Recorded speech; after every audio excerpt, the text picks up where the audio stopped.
এক রাত, সেই রাত যেদিন মানুষকে দাফন করা হয় মাটির নিচে।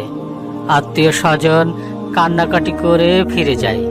কবরের মাটির উপরে আর কেউ থাকে না।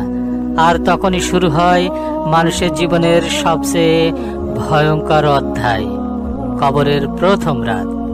আজকের আলোচনায় আমরা দেখব মানুষ কিভাবে জীবিত হয় কবরের ভেতরে, ফেরেশতারা কিভাবে আসে, কি প্রশ্ন করে, আর মুমিন ও কাফিরের অবস্থা কত ভিন্ন হয় সেই প্রথম রাতে। আসুন চোখ বন্ধ করে মনোযোগ দিন, কারণ আজকের আলোচনা হয়তো আপনার জীবন পাল্টে দিতে পারে। প্রিয় দর্শক, আমি বিশ্বাস করি এই ভিডিওটি আপনার দেখা সেরা ভিডিও হতে চলেছে।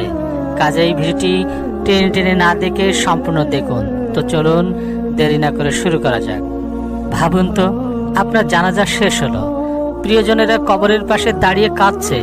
কেউ আপনার নাম ধরে ডাকছে, আম্মু, আব্বু, ভাই, বোন ইত্যাদি ইত্যাদি।